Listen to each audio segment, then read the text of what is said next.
Andrew Carnegie was a Scottish-American industrialist, business magnate, and philanthropist. Carnegie led the expansion of the American steel industry in the late 19th century and is often identified as one of the richest people. He became a leading philanthropist in the United States and in the British Empire. During the last 18 years of his life, he gave away about $350 million to charities, foundations, and universities, almost 90% of his fortune. His 1889 article proclaiming the gospel of wealth called on the rich to use their wealth to improve society, and stimulated a wave of philanthropy. Carnegie was born in Dunfermline, Scotland, and emigrated to the United States with his parents in 1848. Carnegie started work as a telegrapher, and by the 1860s had investments in railroads, railroad sleeping cars, bridges, and oil derricks. He accumulated further wealth as a bond salesman, raising money for American enterprise in Europe. He built Pittsburgh's Carnegie Steel Company, which he sold to J.P. Morgan in 1901 for $480 million. It became the U.S. Steel Corporation. After selling Carnegie Steel, he surpassed John D. Rockefeller as the richest American.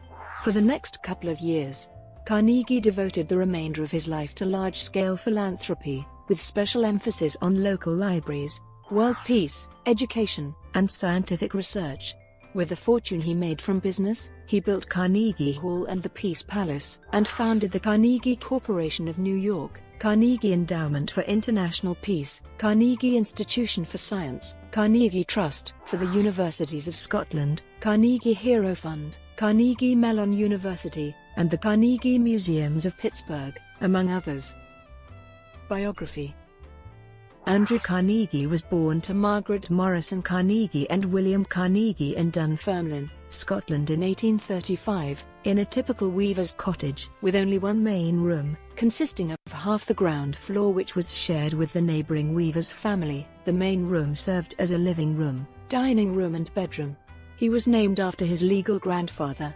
In 1836, the family moved to a larger house in Edgar Street, following the demand for more heavy damask from which his father benefited.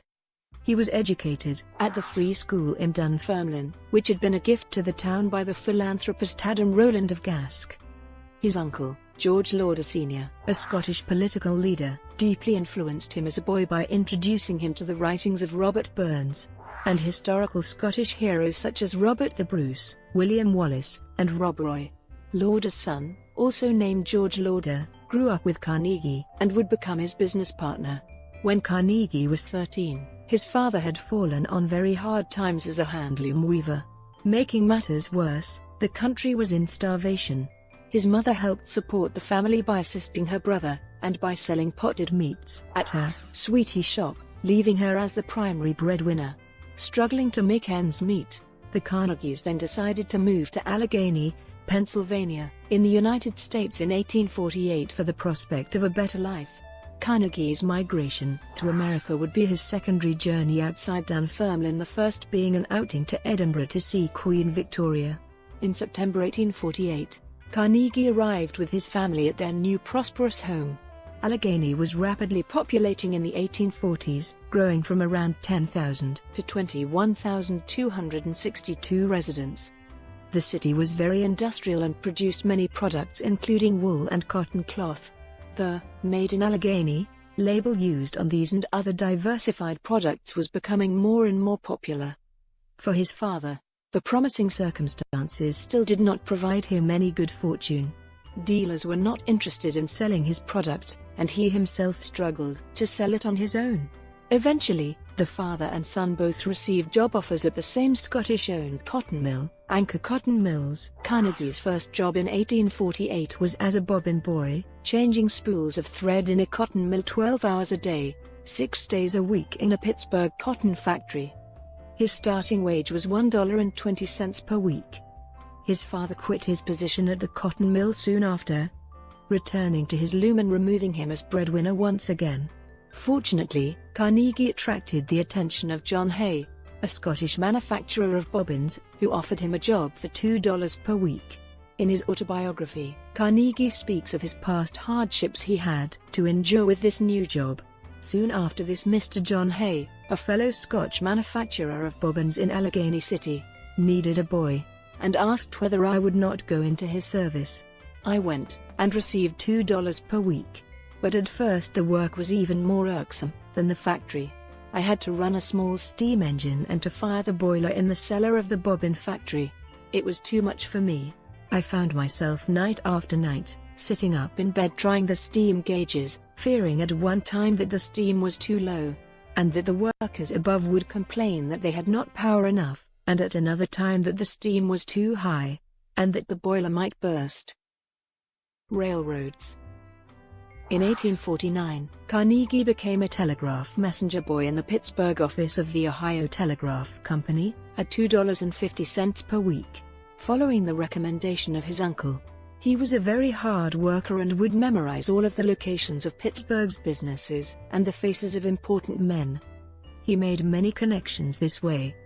He also paid close attention to his work, and quickly learned to distinguish the differing sounds the incoming telegraph signals produced.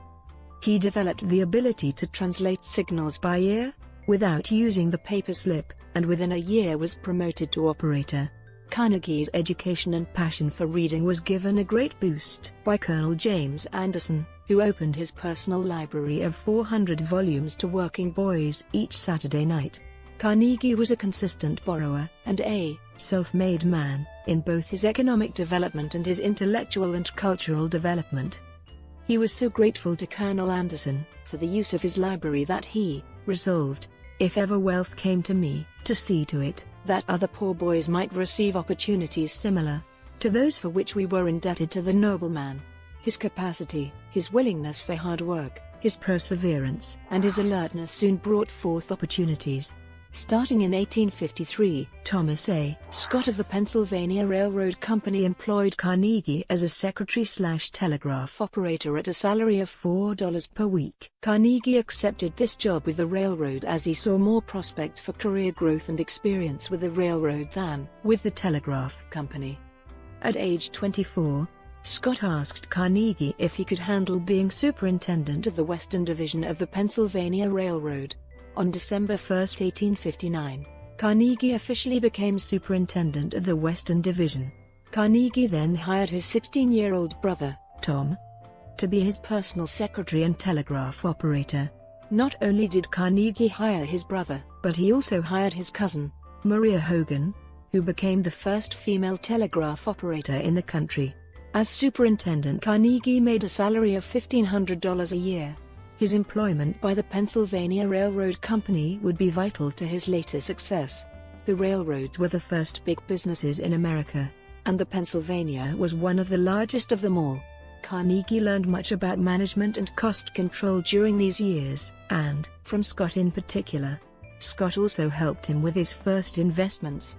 Many of these were part of the corruption indulged in by Scott and the Pennsylvania's president, John Edgar Thompson, which consisted of inside trading in companies that the railroad did business with, or payoffs made by contracting parties, as part of a quid pro quo. In 1855, Scott made it possible for Carnegie to invest $500 in the Adams Express, which contracted with the Pennsylvania to carry its messengers. The money was secured by his mother's placing of a $600 mortgage on the family's $700 home, but the opportunity was available only because of Carnegie's close relationship with Scott. A few years later, he received a few shares in Theodore Tuttle Woodruff's sleeping car company, as a reward for holding shares that Woodruff had given to Scott and Thompson. As a payoff, reinvesting his returns in such inside investments in railroad-related industries, Carnegie slowly accumulated capital, the basis for his later success. Throughout his later career, he made use of his close connections to Thompson and Scott, as he established businesses that supplied rails and bridges to the railroad, offering the two men a stake in his enterprises. 1860-1865, the Civil War. Before the Civil War, Carnegie arranged a merger between Woodruff's company and that of George Pullman, the inventor of a sleeping car, for first-class travel which facilitated business travel at distances over 500 miles. The investment proved a great success and a source of profit for Woodruff and Carnegie. The young Carnegie continued to work for the Pennsylvania's Tom Scott, and introduced several improvements in the service. In spring 1861, Carnegie was appointed by Scott, who was now Assistant Secretary of War in charge of military transportation, as superintendent of the military railways and the Union government's telegraph lines in the East. Carnegie helped open the rail lines into Washington, D.C. that the rebels had cut. He rode the locomotive pulling the 1st Brigade of Union troops to reach Washington, D.C. following the defeat of Union forces at Bull Run. He personally supervised the transportation of the defeated forces. Under his organization, the telegraph service rendered efficient service to the Union cause and significantly assisted in the eventual victory. Carnegie later joked that he was the first casualty of the war, when he gained a scar on his cheek from freeing a trapped telegraph wire. Defeat of the Confederacy required vast supplies of munitions, as well as railroads to deliver the goods. The war demonstrated how integral the industries were to American success. This has been a brief look at the life of Andrew Carnegie. We know him as one of the wealthiest men who ever lived. I do apologize for the Wikipedia robotic delivery and cheesy music in the background. I tried to make the visuals as interesting as possible. You're seeing so many of the old libraries that we are told were built as a result of his philanthropy. If you're familiar with my channel, you'll know that mine is an angle of skepticism as we look at these things. I think there's more to the story. We saw him with his lovely wife in that one picture, giving us the signal with his hand, telling us all we need to know. Anyway, I hope you enjoyed this, and thanks for watching.